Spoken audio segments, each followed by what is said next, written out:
Hello everyone, आप सभी का हमारे चैनल पे स्वागत है बच्चों।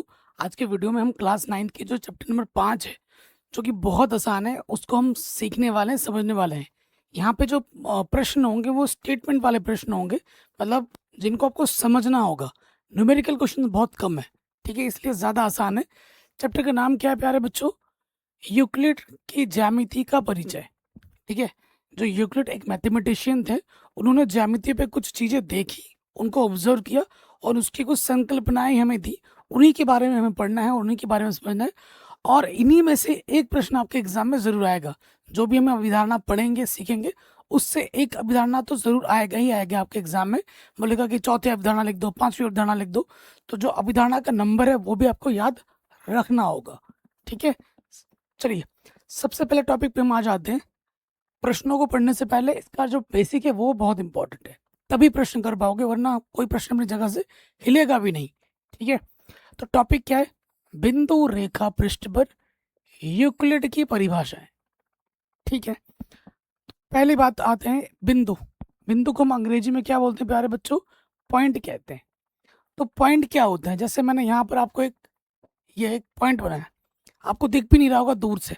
पॉइंट जब आओगे पास से आके दिखता है पॉइंट। पॉइंट की कोई क्षेत्रफल नहीं होता है, पॉइंट का कोई क्षेत्रफल नहीं होता है, ध्यान रखिए। पॉइंट क्या होता है? वह है जिसका कोई भाग नहीं होता। बिंदु वो चीज है जिसका कोई भाग नहीं होता, कि भाई इस चीज का ये एक भाग है ना, ऐसा कुछ नहीं है। इसका कोई क्षेत्रफल भी नहीं होता। रेखा, तो रेखा क्या होती है? जैसे मैंने यहाँ अगर ये एक बिंदु है, ये एक बिंदु है, इन दोनों को बिंदु को मिलाऊंगा कम से कम, तब जाके एक रेखा बनेगी। तो ये जो रेखा है, इसकी ये रेखा ऐसी होती है कि इसका चौड़ाई नहीं होती है, चौड़ाई रहित लंबाई होती है। इसकी कोई चौड़ाई नहीं है, लेकिन ये एक लंबाई ज़रूर है, जिसकी जो चौड़ाई होती है ना, वो नहीं है। जैसे अगर ये पेंसिल देखेंगे, ये पेंसिल की चौड़ाई है, तो इसकी कोई चौड़ाई नहीं होती है। ठीक है, तीसरे स्टेटमेंट आ जाओ।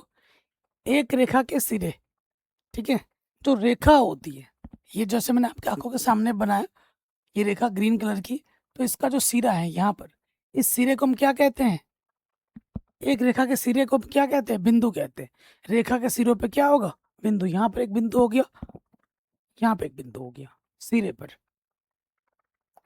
अगले स्टेटमेंट पे आ जाओ। एक सीधी रेखा, ऐसी रेखा जो स्वयं पर बिंदुओं के साथ सपाट रूप से स्थित होती है। देखिए, अगर मैंने एक रेखा खींची है, ये एक रेखा है, तो इस रेखा पर अनंत बिंदु हैं। जब मैं अनंत बिंदुओं को मिला दूंगा तो उनसे क्या बनती है? एक रेखा बनती है। एक रेखा पर अनंत बिंदु होते हैं, ठीक है, और उन्हीं के संगम से क्या बनता है? रेखा बनती है। एक पृष्ठ, पृष्ठ मतलब सरफेस बोलते हैं अंग्रेजी में। ये क्या होता है? वह है जिसकी केवल लंबाई और चौड़ाई होती है। पृष्ठ क्या होता है? जिसकी लंबाई होगी, चौड़ाई होगी। जैसे मैंने, मेरे हाथ में ये किताब है, आप देख पा रहे हैं ये किताब? अगर किताब की ये इसका पृष्ठ है ना, इसकी देखो बच्चों, ये लंबाई है ऊपर और ये ऊपर चौड़ाई है, तो ये इसका पृष्ठ हुआ। इसकी मोटाई नहीं होती है पृष्ठ की। पृष्ठ की बच्चों मोटाई नहीं होती है। लंबाई होगी, चौड़ाई होगी, मोटाई नहीं होगी, तो उसे हम पृष्ठ कहेंगे। ठीक, आइए आगे बढ़ते हैं। किसी पृष्ठ के किनारे, एजेस, जैसे अगर मैं बात करूं, मैं आपको दिखा देता हूं। जैसे मेरे हाथ में ये मोबाइल है, मोबाइल का एज क्या होता है? जैसे ये देखिए, ये हुआ एज, ये हुआ एज, ये एज हुआ किनारा, ये कितने सारे किनारे हैं, तो इनको हम एजेस कहते हैं अंग्रेजी में। रेखाएं होती हैं, ठीक है। एजेस का मतलब ये रेखाएं होती हैं। जैसे मेरे हाथ पे अगर ये माइक्रोफोन है, इसको अगर मैं दिखाऊं, तो इसके एजेस क्या होंगे? ये एक रेखा, ये एक रेखा, ये एक रेखा, ये एक रेखा, ये रेखा, ये रेखा, ये रेखा, ये रेखा, तो ये सब इसके क्या है? एजेस है, किनारे हैं। ठीक है, ये एक रेखा के रूप में होती हैं। चलिए आगे बढ़ते हैं। एक समतल पृष्ठ, समतल पृष्ठ क्या होता है? ऐसा पृष्ठ जो स्वयं पर सीधी रेखाओं के साथ सपाट रूप से स्थित होता है। समतल पृष्ठ जो सपाट हो, जैसे ये पृष्ठ मैंने रखा था किताब, अगर आपको इसको अगर मेज पर रखोगे तो अगर देखोगे तो इसका पृष्ठ क्या होता है बच्चों, सपाट होता है, सीधा होता है। ठीक है, ये आप समझ गए। तो मैं चाहता हूं कि आप इसे एक बार स्क्रीनशॉट ले लीजिए, कॉपी में इनको आपको लिखना है और एक बार दोबारा से रिवाइज करना है, क्योंकि इन सब की चीज़ों की आवश्यकता हमें आगे पढ़ने वाली है। अब हम आते हैं यूक्लिड के अभिगृहित पर। यहाँ से क्वेश्चन एग्जाम में आ जाते हैं कि भाई पहली अभिगृहित लिखो, दूसरी लिखो, चौथी लिखो, पांचवी लिखो, ये एग्जाम में आते हैं ऐसे। तो इसको हम समझेंगे। अरे भाई क्या हो रहा है,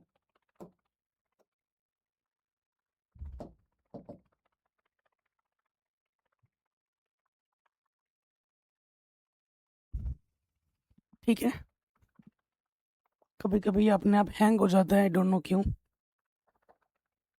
ये हमने पढ़ लिया था। अब हम आएंगे अभिगृहित पर। तो पहली अभिगृहित पे आ जाएंगे। पहली अभिगृहित हमसे क्या बोलती है, वे वस्तुएं जो एक ही वस्तु के बराबर हैं एक दूसरे के बराबर होती हैं। ठीक है, अगर मैं बताऊं वे वस्तु जो एक दूसरे वस्तु के बराबर है, जैसे ए बी, वे वस्तुएं जो एक वस्तु के बराबर है, ए बी जो है वो ए सी के बराबर है, और ए सी अगर बी सी के बराबर है। देखो जो ए बी है वो ए सी के बराबर है, ए सी बी सी के बराबर है, तो ये जो ए बी होगा और ये जो बी सी होगा ये भी आपस में क्या होंगे, बराबर होंगे। ये पहली अभिगृहित है। फिर आ जाइए दूसरी अभिगृहित में। दूसरी अभिगृहित क्या कहती है, यदि बराबरों को बराबरों में जोड़ा जाए तो पूर्ण भी बराबर होता है। ठीक है, जैसे सपोज करो यहाँ पर एक, मैं संख्या के आधार पर लिख रहा हूँ, यहाँ 3 है और यहाँ पे भी 3 है। अगर मैं इधर 2 जोड़ूंगा और इधर भी 2 जोड़ूंगा तो इधर भी 5 होगा और इधर भी 5 होगा। बराबर चीज अगर हो दोनों तरफ और बराबर चीज दोनों तरफ जोड़ी जाए तो जो आएगा वो भी क्या होगा, बराबर होगा। ये आपसे कह रहा था। समझ गए, दूसरी अभिगृहित भी समझ गए, पहली अभिगृहित भी समझ गए यूक्लिड की। अब हम आ जाते हैं इसके तीसरे अभिगृहित में। ये क्या बोलता है, यदि बराबरों को बराबरों में से घटाया जाए तो शेषफल भी बराबर होगा। से इसी सिंपल सी बात है, अगर इधर 5 है इधर 5 है, ये अभी बराबर है। अगर मैं दोनों तरफ से इधर में से 2 भी घटा दूं, इधर में से भी 2 घटा दूं, तो जो आएगा वो भी क्या होगा, बराबर होगा। ये इसकी तीसरी अभिधारणा है। ठीक है, चौथी पे आ जाओ। वे वस्तुएं जो परस्पर संपाती हों एक दूसरे के बराबर होती हैं। जैसे देखो बच्चों, ये एक रेखा है, ठीक है, इसी रेखा के ऊपर दूसरी रेखा की संपाती का मतलब क्या होता है, एक के ऊपर दूसरा एक रखा होना। ठीक है, तो एक मैंने आपको ब्लू कलर में दिखाया था, एक मैंने रेड कलर में दिखाया था रेखा। संपाती का मतलब क्या होता है, एक के ऊपर दूसरा रखा होना। जैसे ये मेरा एक हाथ है, इस हाथ के ऊपर मैंने दूसरी हाथ रख दी तो ये एक दूसरे के ऊपर हो गया पूरा। तो ये हाथ और ये हाथ मेरा क्या है, बराबर है। ठीक है, अगर कोई चीज संपाती है तो वो आपस में बराबर भी जरूर होगी रेखा के रूप में। ये चौथी अभिधारणा है। पांचवी में आ जाओ। पूर्ण अपने भाग से बड़ा होता है। पूर्ण मतलब पूरा अपने भाग से बड़ा बड़ा होता है।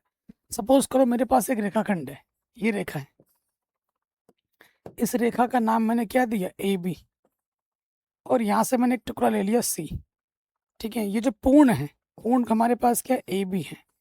जो ए बी है वो बड़ा है बच्चों किससे, ए सी रेखा से, है ना। जो पूर्ण होता है वो अपने भाग से क्या होता है, हमेशा बड़ा होता है। ये आपकी पांचवी अवधारणा है।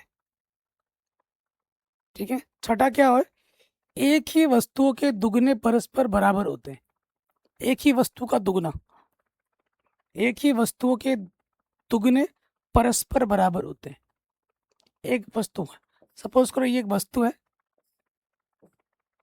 ए बी है, ठीक है, और यहाँ पर आ गया सी। ठीक है, जैसे ये ए सी है, ठीक है, और ये सी बी है। ठीक है, अगर आप देखें कि जो ए बी है, ये जो ए बी है वो बी सी का क्या है, 2 गुना है। ठीक है, ए सी बराबर बी सी, तो ये जो ए बी टुकड़ा है वो बी सी का क्या है, 2 गुना है ना। या मैं इसको ऐसे लिख सकता हूँ कि जो ए बी है वो AC का 2 गुना है, AC का 2 गुना है। तो ये भी है, ये भी है, तो ये दोनों चीज़ क्या हो जाएंगी? बराबर। इधर 2BC लिख दोगे, इधर 2AC लिख दोगे, इधर भी 2 है, इधर भी 2 है, कटा, BC बराबर AC आ गया। यही तो आपको क्या करना था, बताना था। तो ये आपकी छठी अभिधारणा हो गई। ये आपकी क्या हो गई? छठी अभिधारणा हो गई।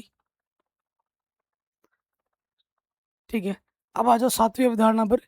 एक ही वस्तुओं के आधे परस्पर बराबर होते हैं। एक वस्तु है, उसका आधा कर दोगे तो जो दो टुकड़े आएंगे वो आपस में क्या होंगे? बराबर होंगे। जैसे अभी मैंने आपको दिखाया था, एक वस्तु है A, ये B है, इसका आधा कर दो, ये हो गया C। तो ये जो BC होगा और ये जो AC होगा वो आपस में क्या होगा? बराबर होगा। ये इसकी सातवीं अवधारणा है। ठीक है, समझ गए? अब आ जाओ यूक्लिड की अभिधारणा है।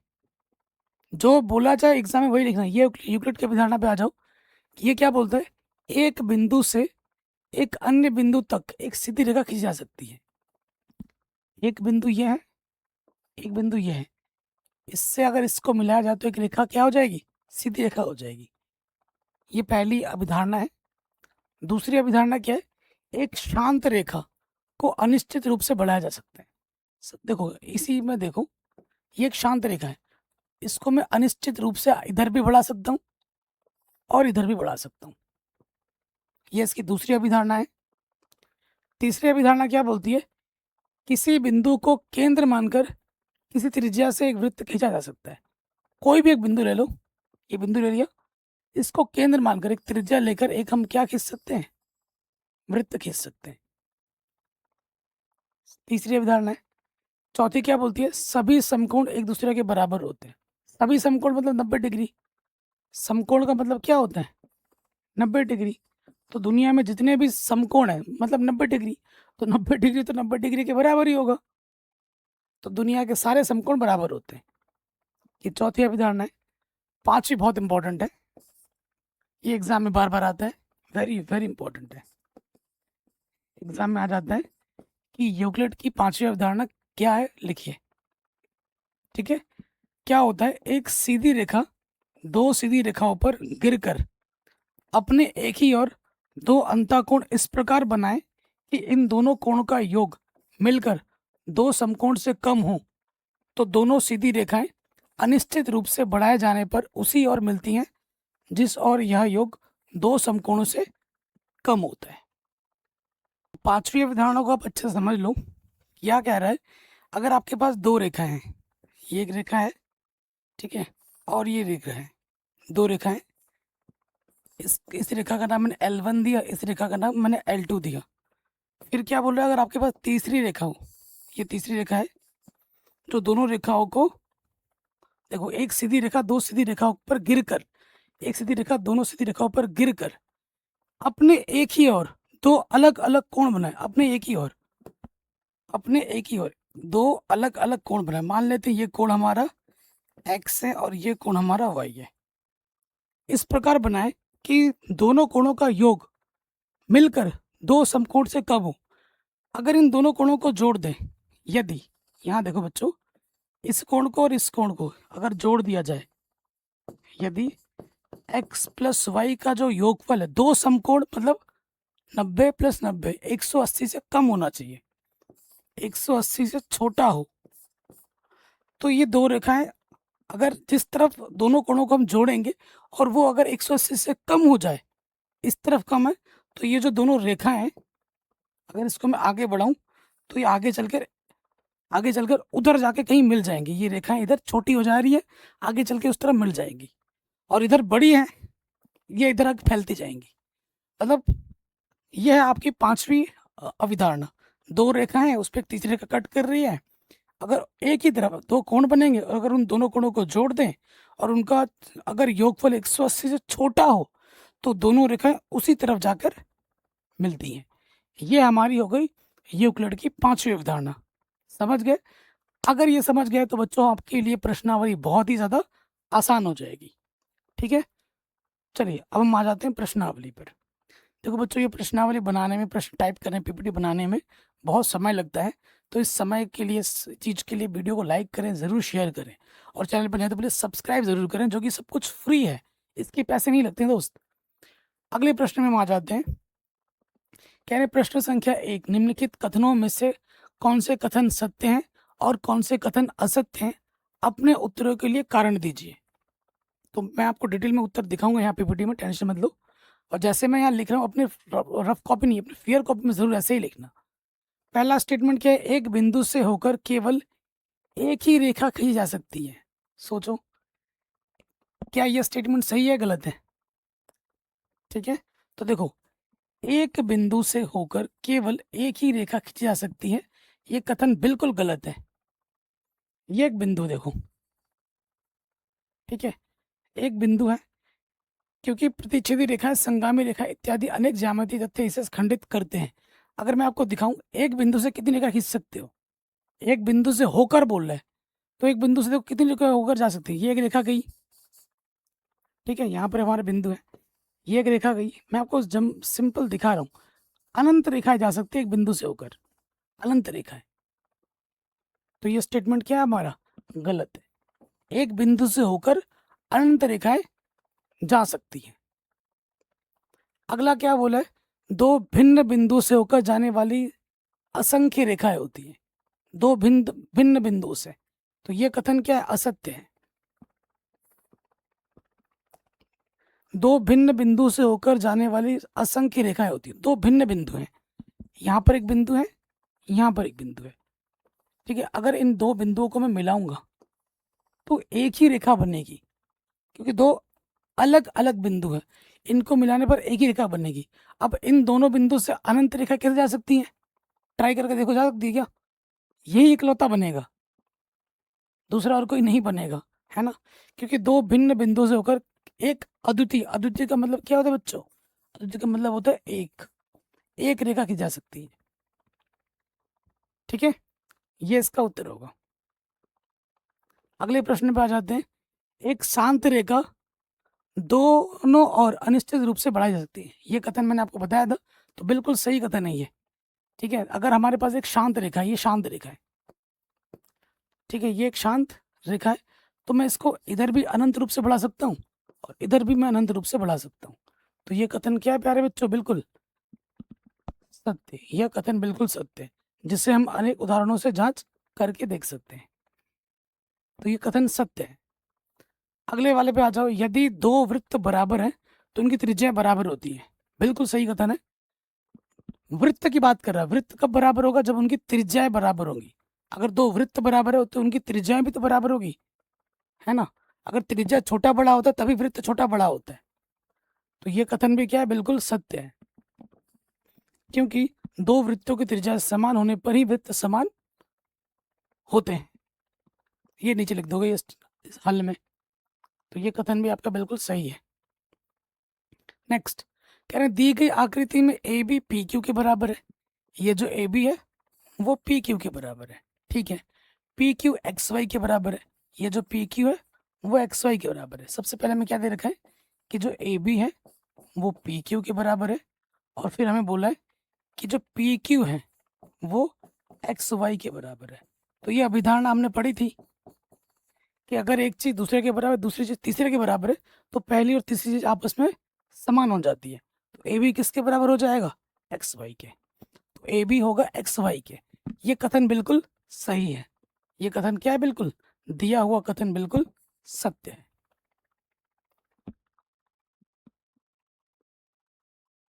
नेक्स्ट कह रहे निम्नलिखित पदों में से प्रत्येक की परिभाषा दीजिए। क्या इनके लिए कुछ ऐसे पद हैं जिन्हें परिभाषित करने की आवश्यकता है? वे क्या हैं? आप इन्हें कैसे परिभाषित कर सकते हैं? तो समांतर रेखा क्या होती है? ये आपके आंखों के सामने समांतर रेखा है। समांतर रेखा क्या होती है? ये रेखाएं कभी भी आपस में नहीं मिलती हैं, और इनके बीच की जो दूरी है, कोई भी दो बिंदु ले लोगे, यहाँ से और यहाँ से, इनके बीच की दूरी, यहाँ से ले लो, यहाँ से, इनके बीच की दूरी हमेशा समान रहती है। तो इसे हम समांतर रेखा कहते हैं। तो इसकी परिभाषा क्या हो जाएगी? हम जानते हैं कि किसी शांत रेखा को उसके सिरों पर दोनों ओर बढ़ाया जा सकता है। कोई शांत रेखा होगा, दूसरी तरफ हम खींच के बढ़ा सकते हैं। ऐसी दो शांत रेखाएं ले, उन्हें भी दोनों ओर बढ़ाया जा सकता है। ठीक है, यहाँ से मेन मुद्दा है, यदि दोनों शांत रेखाएं किसी और बढ़ाए जाने पर परस्पर ना मिले तो वे शांत रेखाएं समांतर रेखाएं कहलाती हैं। ये एक शांत रेखा है, ये एक शांत रेखा है, दोनों शांत रेखा को हमने बहुत दूर तक बढ़ा दिया, लेकिन वो कभी मिल ही नहीं रही है, ना इधर ना उधर, तब हम उस रेखा को क्या कहेंगे? शांत रेखा, समांतर रेखा कहेंगे। अगर दो शांत रेखाओं को बढ़ाने पर दोनों तरफ वो कभी भी नहीं मिल रही हैं तो उन रेखाओं को हम क्या कहेंगे? समांतर रेखा कहेंगे, आसान भाषा में। ठीक है, लंब रेखा क्या होती है? अगर दो रेखाएं लंब है, उनके बीच में कितने अंश का कोण बनता है? 90 अंश का कोण बनता है, तो उन रेखाओं को हम लंब रेखा कहते हैं। देखिए, यदि दो शांत रेखाएं परस्पर मिले और एक दूसरे पर 90 अंश का कोण बनाए, ये एक रेखा है, ये एक रेखा यहाँ मिल रही है और एक दूसरे पर 90 अंश का कोण बनाए, तो उन्हें हम लंब रेखा कहते हैं। ऐसी स्थिति में एक रेखा दूसरी पर सीधी खड़ी होती है। ठीक है, आगे बढ़ते हैं। रेखाखंड। तो रेखाखंड क्या होता है?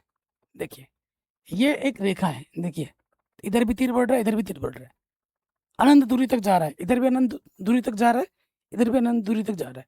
इसके बीच में से मैंने एक टुकड़ा ले लिया ए बी, तो ये ए बी मेरा क्या हो जाएगा? इस रेखा का एक खंड है। तो ए बी मेरा इस रेखा का एक खंड है, रेखा खंड है। यूक्लिड की अभिगृहित के अंतर्गत दो बिंदुओं से होकर एक अद्वितीय रेखा खींची जा सकती है। आप जानते हैं, अगर दो बिंदु आपके पास है तो इन दोनों बिंदुओं को मिलाओगे तो एक ही रेखा बनेगी, एक अद्वितीय का मतलब एक रेखा बनेगी। यह अद्वितीय रेखा रेखाखंड कहलाती है। ठीक है, ये रेखा, एक रेखा का एक बिंदु यह है, रेखा का एक बिंदु यह है, इसको मैंने मिलाया है, तो ये रेखा का एक खंड है, तो इसे हम क्या बोलेंगे? रेखा खंड बोलेंगे। वृत्त की त्रिज्या, देखो बच्चों, ये वृत्त है, ये इसकी क्या है बच्चों? त्रिज्या। त्रिज्या को हम आर से दर्शाते हैं। तो वृत्त की त्रिज्या क्या होती है? किसी वृत्त के ठीक बीच में स्थित बिंदु वृत्त का केंद्र कहलाता है। ये जो देख रहे हैं ये बिंदु, इसे हम क्या कहते हैं? केंद्र कहते हैं। केंद्र को हम ओ से दर्शाते हैं। वृत्त के केंद्र और से उसकी सीमा के किसी बिंदु तक, ये हमारा वृत्त है और ये हमारा केंद्र है। सीमा पे कोई भी एक बिंदु ले लो और केंद्र को मिला दो, केंद्र को मिला दो, तो ये हमारी क्या हो जाएगी? त्रिज्या। सारी त्रिज्याएं क्या होती है? बराबर होती है। ये आप जानते हैं, ये सब हमारी क्या है? त्रिज्या है। फिर से बोल रहा हूँ, वृत्त के केंद्र और वृत्त के परिसीमा के बीच की दूरी त्रिज्या कहलाती है। सिंपल सी बात है। नेक्स्ट, ये क्या है बच्चों? वर्ग। वर्ग क्या होता है? चार सरल रेखाओं से घिरी हुई आकृति को हम चतुर्भुज कहते हैं। लेकिन चतुर्भुज वर्ग कब कहलाएगा? जब चारों भुजाएं समान हो और सबके बीच में 90 अंश का कोण हो। ठीक है, यहाँ पे भी 90 होगा, यहाँ पे भी 90 होगा, यहाँ पे भी 90 होगा और यहाँ पे भी 90 होगा। चारों भुजाएं बराबर, अगर ये 3 सेंटीमीटर है तो ये भी 3 होगा, ये भी 3 होगा और ये भी 3 होगा। चारों भुजाओं की लंबाइयां क्या होनी चाहिए? समान। चारों भुजाएं समान हो और चारों कोण भी क्या हो? समान हो, 90 90 90, उसे हम वर्ग कहते हैं। वर्ग वह क्षेत्र या प्रदेश है जो चार समान लंबाई की सरल रेखाओं से घिरा हो और जिसके दोनों किनारों के बीच 90 अंश का कोण बनता हो। दोनों किनारों के बीच कोई सा भी दो किनारा ले लो, कितने का कोण बन रहा है? 90 का कोण बन रहा है, तो उसे हम वर्ग कहते हैं। तो वर्ग क्या है? जिसकी चारों भुजाएं समान हो और चारों कोण 90 अंश के हों, उसे हम वर्ग कहते हैं। नेक्स्ट, नीचे दी हुई दो अभिधारणाओं पर विचार कीजिए। ठीक है, क्या इन अभिधारणाओं में कोई अपरिभाषित शब्द है? क्या ये अभिधारणाएं अविरोधी हैं? क्या ये यूक्लिड की अभिधारणा से प्राप्त होती हैं? स्पष्ट कीजिए। तगड़ा क्वेश्चन है। ठीक है, सो देखिए, पहले पे आ जाओ। देखिए, दो भिन्न क्या बोल रहा है? दो भिन्न बिंदु ए और बी दिए रहने पर एक तीसरा बिंदु सी ऐसा विद्यमान होता है जो ए और बी के बीच स्थित होता है। ठीक है, दोनों अभिधारणाओं में बिंदु और रेखा परिभाषित शब्द नहीं है। देखो ये पहली अवधारणा है। दूसरी अवधारणा क्या बोल रही है, यहाँ कम से कम ऐसे 3 बिंदु विद्यमान है कि वे एक रेखा पर स्थित नहीं है। अब अभिधारणाओं को थोड़ा ध्यान से पढ़ना है। उत्तर तो आपके सामने मैंने लिख दिए हैं, कैसे सिंपल परिभाषा में। पहला क्या बोल रहे हैं, दो भिन्न बिंदु ए और बी दिए रहने पर, मान लेते हैं एक बिंदु ये ए दे रखा है, एक बिंदु ये बी दे रखा है, ये दो बिंदु दे रखे हैं। दो भिन्न बिंदु ए और बी दिए रहने पर एक तीसरा बिंदु सी ऐसा विद्यमान है जो ए और बी के बीच में स्थित होता है। ए और बी के बीच में स्थित होता है, ठीक है। यहाँ कम से कम ऐसे 3 बिंदु विद्यमान है कि वे एक रेखा पर स्थित नहीं है। 3 बिंदु ऐसे हैं जो एक रेखा पर स्थित नहीं है। अब यहाँ दोनों अवधारणाओं को आपने पढ़ लिया। इन दोनों अवधारणाओं में पढ़ के कुछ चीजें भ्रमित लग रही है हमें, सही नहीं लग रहा है। तो वो चीज क्या है, दोनों अभिधारणाओं में बिंदु और रेखा अपरिभाषित शब्द हैं, कि बिंदु फिक्स रूप से बताया नहीं जा रहा है कि क्या है, और रेखा क्या है होगा ये भी नहीं बताया जा रहा है। तो ये चीज फिक्स नहीं है। फिर देखो, दोनों अभिधारणाएं ये वाली और ये वाली परस्पर अविरोधी नहीं है, क्योंकि ए बी सी की जो बात कर रहा है पहले स्टेटमेंट, ए बी है और उसके बीच में सी है, और फिर ये बोल रहा है कम से कम ऐसे 3 बिंदु विद्यमान है कि वे एक रेखा पर स्थित नहीं है। इस रेखा पर 3 बिंदु ऐसे हैं जो इस रेखा पर नहीं है। ये क्या बात हुई, अविरोधी है ना। फिर ये अभिधारणाएं यूक्लिड के अभिगृहित का अनुसरण नहीं कर रही हैं, दोनों के दोनों, परंतु 5वें अभिधारणा के अनुरूप हैं। जो हमने 5वीं अवधारणा पढ़ी थी उसके रूप में कुछ है, ये हम लिख देंगे। ऐसे प्रश्न एग्जाम में बना के बराबर पूछे गए। ये चौथा क्वेश्चन वेरी इंपॉर्टेंट, ये एग्जाम में बार आ रखा है।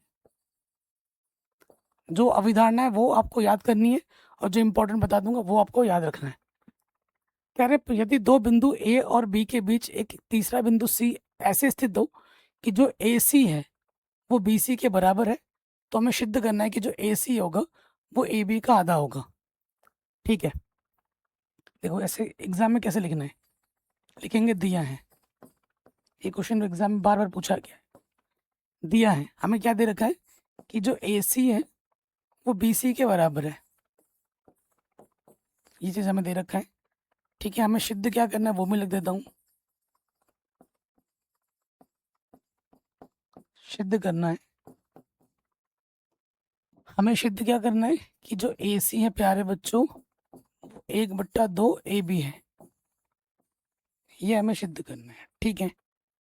फिर आ जाइए यहाँ पे, आ जाइए ए बी। देखिए ये जो ए बी रेखा है वो किसके बराबर है, ए सी, और जब बी सी को जोड़ूंगा तभी तो ए बी आएगा, ए सी प्लस बी सी, है ना। और देखो बच्चों, हमें प्रूफ में ए सी चाहिए, मुझे बी सी नहीं चाहिए। तो मैं ए सी की जगह क्या रख सकता हूँ, बी सी, या बी सी की जगह क्या रख सकता हूँ, ए सी। तो मैं इस बी सी की जगह क्या रख दूंगा, ए सी, चूंकि बी सी बराबर क्या है मेरा, ए सी है। ए सी और ए सी कितने ए सी हो गए, 2 ए सी हो गए, ठीक है। ये 2 गुणे में प्यारे बच्चों इधर के क्या हो जाएगा, बट्टे में आ जाएगा। गुणे में इधर के क्या हो गया, बट्टे में आ गया। और यही अपने को क्या करना था, सिद्ध करना था। ए सी बराबर ए बी बट्टे 2, यही हमें सिद्ध करना था, है ना। देखो बच्चों यहाँ से समझ लो, ये ए बी है ना, ये 2 गुणे में है, इधर आके क्या हो गया, बट्टे में आ गया। इसको हम ऐसे लिख सकते हैं। वेरी इंपॉर्टेंट है और एग्जाम में बार पूछा गया है, आराम से बन गया, ठीक है। मैंने जैसे लिखा, और ये पूरा ऐसे लिखा हुआ है जैसे आपको लिखना है, आप कॉपी में लिख सकते हैं। ये थोड़ा बड़ा हो जाएगा एक्सप्लेनेशन, जैसे मैंने करा है वैसे ही करना। अगले वाले पे आ जाओ। कह रहे प्रश्न 4 में सी रेखाखंड, ये जो सी है बिंदु वो ए बी का मध्य बिंदु कहलाता है। सिद्ध कीजिए कि रेखाखंड का एक और केवल एक ही मध्य बिंदु होता है। कोई भी रेखाखंड हो उसका सिर्फ एक ही मध्य बिंदु होता है, उससे ज़्यादा नहीं होते हैं। अगर अब देखा जाए ये जो सी है वो इस ए बी का मध्य बिंदु है। मध्य बिंदु क्या काम करते हैं? मध्य बिंदु क्या करते हैं? दोनों रेखाखंडों को समान हिस्सों में बांट देता है। ये जो AC है वो किसके बराबर है? BC के बराबर है। अब जब जब भी ऐसा सवाल प्रूफ करने के लिए आता है कि हमें एक ही मध्य बिंदु दिखाना है, तो हम बोलेंगे नहीं एक नहीं दो है। और बाद में हम देखेंगे कि जो दो हम अलग अलग बिंदु बोल रहे हैं वो दो बिंदु अलग अलग ना होकर वो दोनों बिंदु एक ही है। ये हमारा प्रूफ करने का टेक्निक होगा। ठीक है, ये देखिए मैंने आपके सामने पूरा लिख दिया है। सबसे पहले क्या जो हमें दे रखा है, बिंदु C रेखाखंड AB का मध्य बिंदु तभी कहलाता है जब AC बराबर BC होगा। देखो ये जो बिंदु C है वो मध्य बिंदु तब होगा जब AC बराबर क्या होगा? BC होगा। ये हमें दे रखा है, हमें सिद्ध भी करना है कि C ही उसका मध्य बिंदु है। लेकिन अब हम बोलेंगे नहीं C नहीं, कोई दूसरा एक बिंदु है जो इसका मध्य बिंदु है। तो हम बोलेंगे मान लिया रेखा AB का एक अन्य मध्य बिंदु C डैश है। तो यहाँ हमने मान लिया कि भैया एक मध्य बिंदु और है, C की जगह C डैश। अगर C डैश मध्य बिंदु होगा तो AC डैश किसके बराबर होगा? BC डैश के बराबर होगा। ये जो AC डैश है वो बराबर होगा BC डैश के। सही बात है। अब आप देखो पहले केस में आ जाओ। जब C हमारा, ठीक है लिख देना, जब C हमारा मध्य बिंदु होगा, यहाँ लिख देना यदि C मध्य बिंदु हो,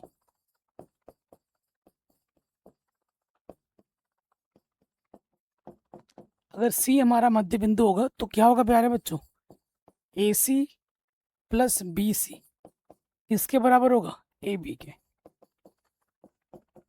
ठीक है, फिर यदि C डैश मध्य बिंदु हो, अगर C डैश मध्य बिंदु होगा तो AC dash plus BC dash किसके बराबर होगा? AB के। ठीक है, ये चीज हो गई।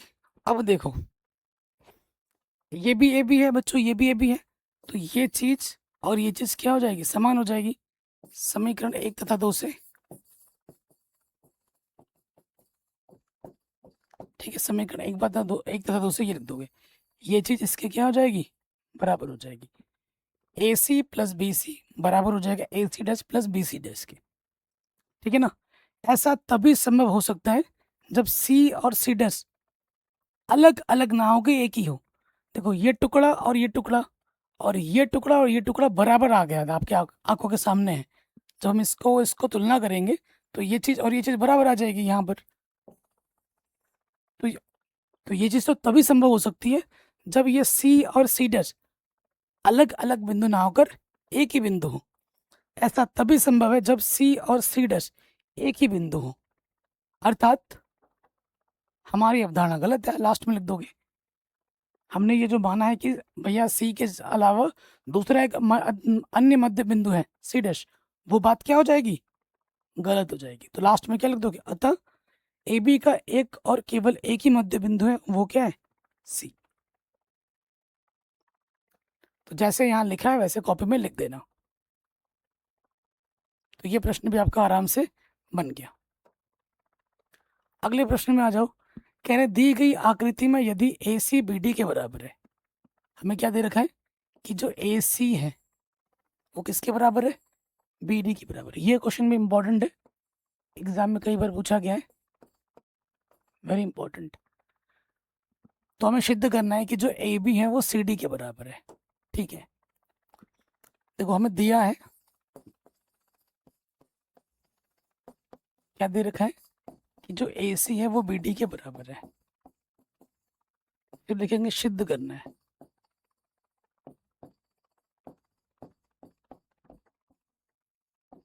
क्या सिद्ध करना है? हमें सिद्ध करना है कि जो AB है वो CD के बराबर है। ये अपने को सिद्ध करना है। ठीक है, कोई दिक्कत नहीं, आराम से हो जाएगा। सबसे पहले हमें क्या दे रखा है?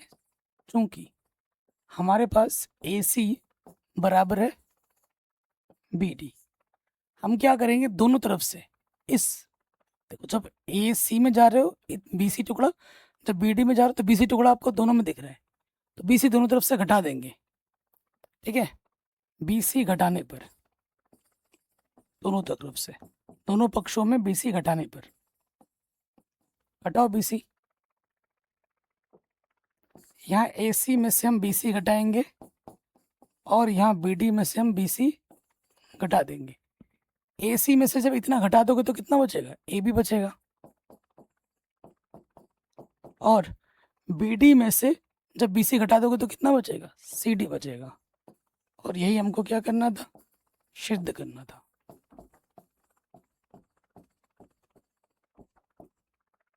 हेंस प्रूव्ड, इति सिद्धम।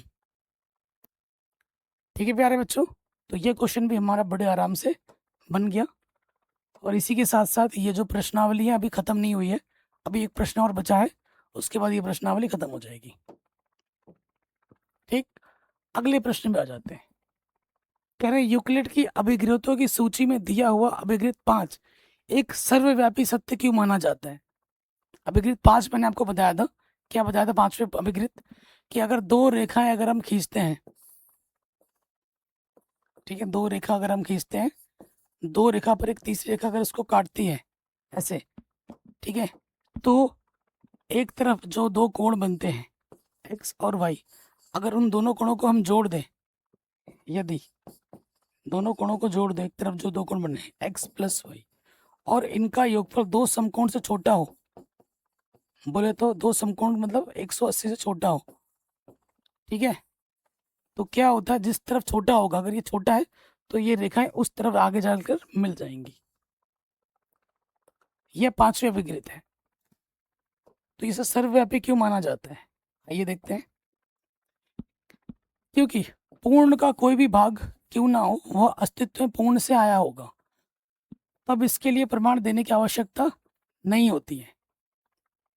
पूर्ण, जैसे कोई चीज रेखा है, उसका छोटा भाग वो उस पूर्ण से ही आया है, तो उसके लिए आपको कोई अलग से चीज देने की जरूरत नहीं है। जैसे मेरा बाप है, मेरे पापा है, मेरे पापा का मैं बेटा हूँ अपना, तो मेरे पापा को या मुझे किसी प्रमाण देने की आवश्यकता नहीं है कि मैं उनका बेटा हूँ या वो मेरे बाप है, ये सब जानते हैं।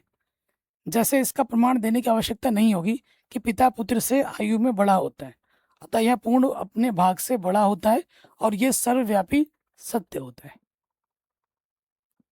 ठीक है, तो ये लिख दोगे।